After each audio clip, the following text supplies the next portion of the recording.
ಅರ್ಧ fans slum ಅವರು ಅಂತ ಹೇಳಿದ್ದೆ. ಆ ಸ್ಲಮ್ ಅವರೇ ತಾನೇ ಆತರ ಮಾಡೋದ್.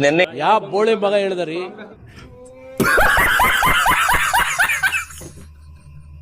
ನಿನ್ನೆ ಏನ್ ಮಾಡಿದ್ರು ನೀವೇ ನೋಡಿದ್ರಿ, ಇವರೇ ಸಾಕ್ಷಿ ಇದ್ರು. ಅದು ಸ್ಲಮ್ ಅವರೇ ಆ ಕೆಲಸ ಮಾಡೋದು. ಅಫಿಷಿಯಲ್ಸ್ ಗಳು ಯಾರು ಆತರ ಮಾಡಲ್ಲ. ನನ್ನ ಪ್ರಕಾರ ಬುರುಡೆ ಹೊಡೆದಾಕ್ಬಿಡ್ಬೇಕು.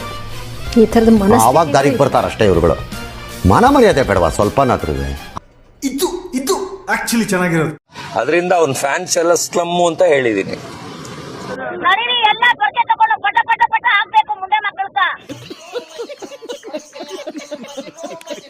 ಬಿಗ್ ಬಾಸ್ ಅಲ್ಲಿ ಈಗ ಫೈನಲ್ ಸ್ಟೇಜ್ ಬಂದಿದೆ ಆಲ್ಮೋಸ್ಟ್. ಹೌದು. ಈಗ ಯಾರು ಗೆಲ್ತಾರೆ ಸರ್? ರಕ್ಷಿತಾ ಫಸ್ಟ್ ಬರ್ಬೋದು, ಗಿಲ್ಲಿ ಸೆಕೆಂಡ್ ಬರ್ಬೋದು. ನಿಮ್ ಕಾರಣ ನೀವೆಲ್ಲ ಹಾಳಾಗೋಯ್ತೀರಾ, ಹಾಳಾಗಿ ಅಕ್ಕುಟ್ಟೋಗಿ ಸತ್ತೋಗ್ಬಿಡ್ತೀರಾ. ಕರೋನಾ ಬಂದು ಎಂತೆಂತವ್ರು ಸಾಯ್ತಾರೆ, ನಿಮ್ಮಂತೂ ಸಾಯ್ತಾ ಇಲ್ಲ. ನಂಗೆ ಅದೇ ಬೇಜಾರು. ಎಲ್ಲ ಸ್ಲಮ್ ಅವರೆಲ್ಲ ಅವ್ರಿಗೆ ಊಟ ಹಾಕೋದು.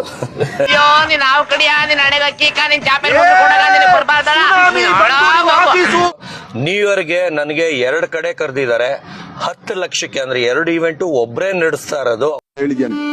ನನಗೆ ಎಷ್ಟು ಚೀಪ್ ಅನಿಸ್ಬಿಡ್ತು ಅಂದ್ರೆ, ನಿಮ್ಮ ಈ ತರದೆಲ್ಲ ಇದಾರೆ ಜನ. 5 ಲಕ್ಷ ಒಂದ್ ಕಡೆ, 5 ಲಕ್ಷ ಒಂದ್ ಕಡೆ, 2 ಸೇರಿ 10 ಲಕ್ಷ ರೂಪಾಯಿಗೆ ಹೋಗ್ತಾನೆ. 2 ಕಡೆನೂ 1 ಅವರ್ ಅಟೆಂಡ್ ಮಾಡೋದು. ಯಾವ ಆಕ್ಟರ್ಗೆ 10 ಲಕ್ಷ ಕೊಟ್ಟು ನ್ಯೂ ಇಯರ್ಗೆ ಕರ್ಸಿದ್ದಾರೆ ತೋರಿಸಿ. 9ನೇ ನಂಬರ್ ಬೆಡ್ ಖಾಲಿ ಅದೇ, ಅದಕ್ಕೆ ನೀನು ಅಡ್ಮಿಟ್ ಆಗ್ಬಿಡು. ಬರೀ ಕಾಮಿಡಿ ಮಾತ್ರ ತೋರಿಸ್ತಾ ಇರೋದ್ರಿಂದ ಜನ ಏನ್ ಅನ್ಕೊಂಡ್ಬಿಟ್ಟಿದ್ರೆ ಒಂದು ಕಾಮಿಡಿ ಅಂತ. ಆದ್ರೆ ಅವನಷ್ಟು ಗಲೀಜು ಕೊಳಕ ಕಳ್ಳ ನನ್ನ ಲೈಫಲ್ಲೇ ನೋಡಿ.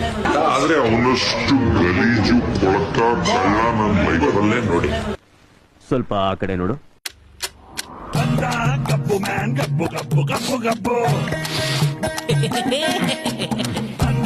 ಆದ್ರೆ ಅವನಷ್ಟು ಗಲೀಜು ಕೊಳಕ ಕಳ್ಳ ನನ್ನ ಲೈಫಲ್ಲೇ ನೋಡಿ.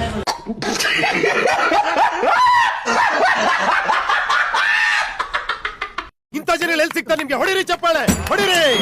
ಇದು ನಮ್ ದೇಶ ಅಂದ್ರೆ.